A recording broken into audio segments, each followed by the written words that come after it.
Well, yes, indeed. That was Felix Ofulue, the head corporate communications for Ikeja Electric. He joins us in the studios now to shed more light on what's going on there. Thank you for coming on this morning. Thank you, Chamberlain. Well, tell us then. We heard some part of what you were saying there. Who are exactly those? Because they use the word picketing, and Labour Union says no, that's not us. What's going on? Well, if you listen to him carefully, the other man that spoke, he was referring to us. He talked about an agreement and with Ikeja Electric, and he kept saying us. So you will begin to wonder who are we talking about? Who is us in this case? Who are we talking about?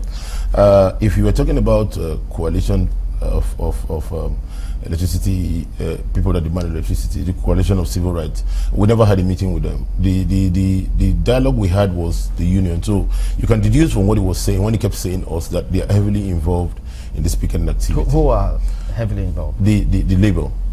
Now, what the Labour unions, so what has happened is, even in the process of the picketing, we also realized that they had. Was it picketing or protest? It was picketing, because they stopped. It was a disruptive protest.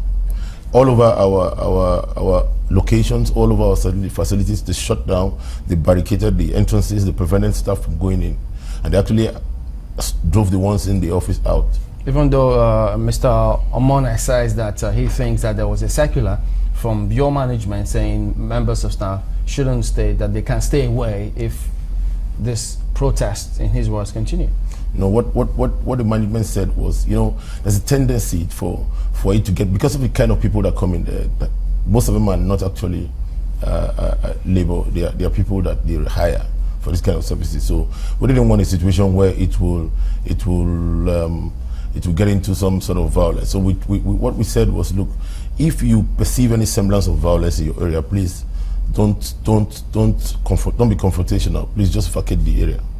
In other words, you told them not to? No, we never told them. That's why we kept, in the past couple of days now, we've been saying that everywhere on social media, in traditional media, that we are not on strike. Labour has just prevented us from doing our work and carrying out our distribution of electricity to our customers. Well, you say Labour, and you say that the words that he spoke there, when he kept on saying us, it looks as though the voice of Jacob, hand of Esau. But did you engage with those groups directly to find out who exactly they were? Yes. When I spoke with them outside, unofficially and officially, like from what you saw, they paraded as a coalition of civil rights groups, and then they came up with a 15-point demand.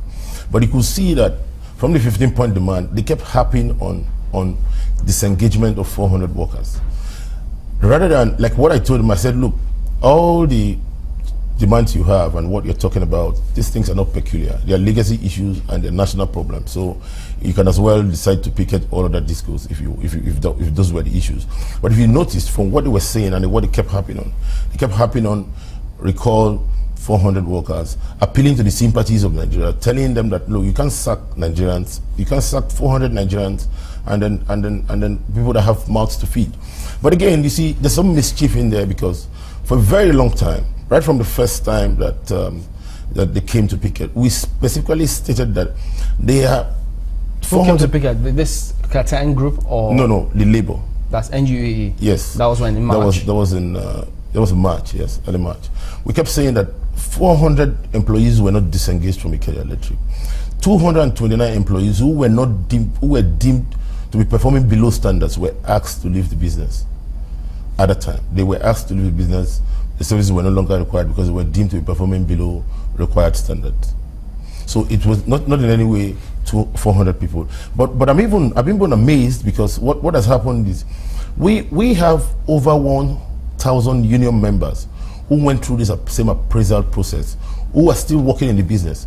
The unions have not said anything about those people. They've just been harping on the 229 people that have left. And let me also tell you that there are over 2,400 workers in that business. So over 1,000 labor union members that scaled that appraisal process, and nobody's talking about them. Mr. Mene, who just left here, says that because he's one of those who were disengaged, yes, that there was no such tests on his part. He just got a letter saying he's been disengaged, and he also said that some of them were because the management will think, well, we don't like your face, you use a big car, you're out.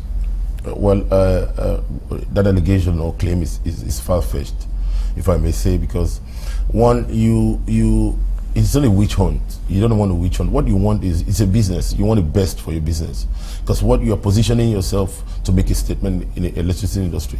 That's why you're there in the first place.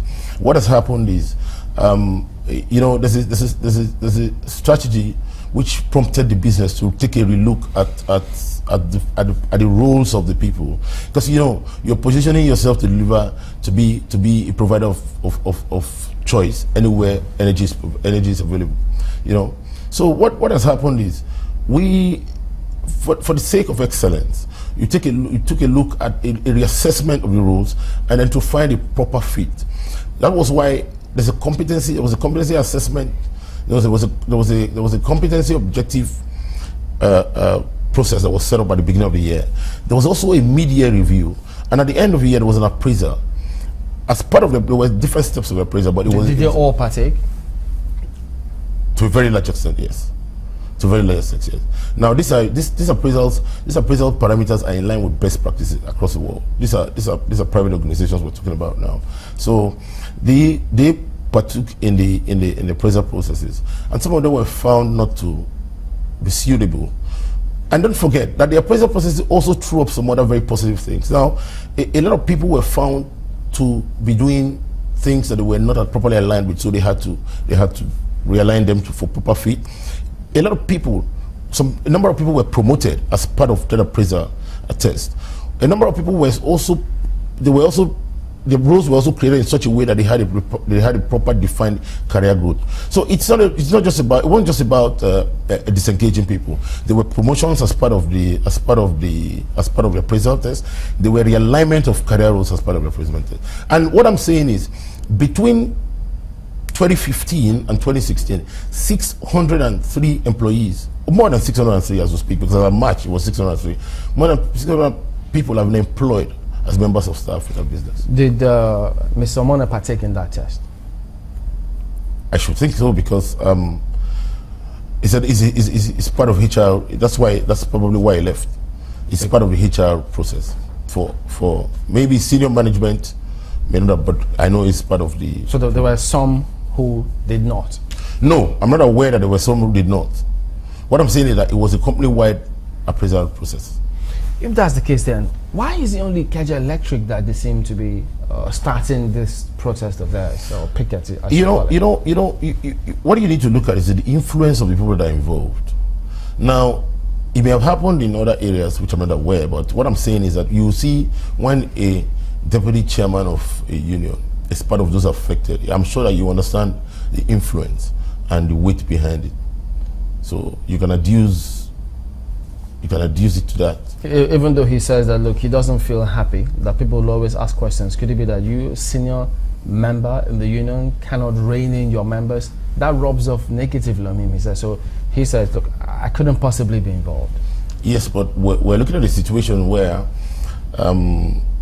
you also pull a lot of weight in there, and then the union executive has thrown their weight fully behind you.